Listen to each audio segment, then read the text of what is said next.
দর্শক, চট্টগ্রামের ইপিজেড এলাকায় আগুন লেগে পুড়ে গেছে আকমর আলী খাটের জেলেপল্লী।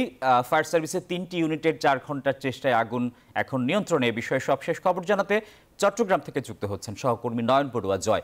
জয়, আগুন লাগার কারণ কি জানতে পেরেছেন? কিছু কি পরিমাণ ক্ষয়ক্ষতি হলো?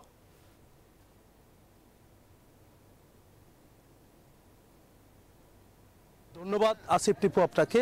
এখনো পর্যন্ত আগুন কোনো যে গোডাউনগুলো আছে, কোনো দোকান আছে, কোনো যে বাসাবাড়ি আছে সেখানে জ্বলছে।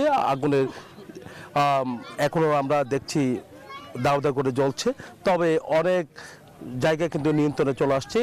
সাগর পার দেখতে পাচ্ছেন, বঙ্গোপসাগরের পাশেই এখানে বিশাল জুড়ে এখানে জেলেরা ছোট ছোট গড় করে এখানে জাল রাখতো, সেই জায়গায় কিন্তু আগুন লেগেছে। এখানে আবার তাদের দোকানও আছে, জেলেদের ছোট ছোট দোকান, সেই দোকানও পুড়ে গেছে, পুড়ে একেবারে ছাই হয়ে গেছে বলে আমাদেরকে জানিয়েছেন। দেখতে পাচ্ছেন তাদের জাল, ইলিশ মাছের যে জাল, এখন যেহেতু ইলিশের মৌসুম চলছে, তো এখানে মাছের জাল পুড়ে গেছে। তার কারণে তারা ক্ষয়ক্ষতি এখানে অনেক বেশি বলে তারা মনে করছেন। এখানে যারা বাসিন্দা আছেন তাদের সাথে আমরা কথা বলেছি, তারা বলছেন যে এখানে যারা আছেন তাদের সাথে কথা বলার জন্য।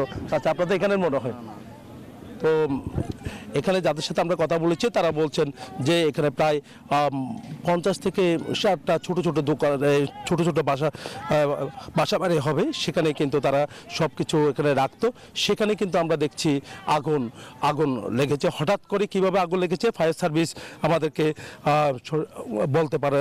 জানাতে পারেনি, তবে ফায়ার সার্ভিসের 2টি ইউনিট এসে এখানে অনেকক্ষণ চেষ্টার পর তারা আগুন নিয়ন্ত্রণে এনেছে। এখানে যারা জেলেরা আছেন তারা হতাশার কথা আমাদেরকে জানাচ্ছেন। আপনারা তো এখানে মনে, আচ্ছা, এখানে যে আগুন লাগছে, কালকে রাতে আগুন লাগছে, এখনো তো জ্বলছে, কেমন এখানে কি আছে আপনার? এখানে মনে করেন জাল অন্তত 30-35টা 30-35 জন লোকের জাল, 5টা ছিল দোকান, দুইটা তেলের দোকান, জালের গুদাম, মাহবুব সদাগর আছে, মনে করেন 5টা গুদাম আছে জালের, আর তার একটা তেলের দোকান, বহুত কিছু জাল টাল বহুত কিছু আছে। আবার মনে করেন সবাই জালিয়ে মনে করেন 150 খান জাল, মনে করেন অনেক প্রায় 10 কোটি টাকার সম্পদ এখানে। 10 কোটি টাকার সমস্যা। জেলেরা তো কখনো উপরে উঠে ব্যবসা করতে পারবে না, ওদের জাল রাখতে হবে নিচে। সমস্যা হচ্ছে তার কারণে, কারণ একটা ঘরের মারে আপনি একটা জাল যদি একটা বদ্দারে যদি 100 পিস জাল থাকে, একটা জাল আমার 1000 টাকা করে, তাহলে হিসেব করেন 10,000 টাকা করে 100 পিস জাল দাম কত টাকা। তো ওই জালগুলো রাখা লাগে এখানে, উপরে রাখার জায়গা নাই। আর আপনি ভাড়া করে ওগুলো রাখা যাবে না, কখনো নিচে রাখতেই হয়।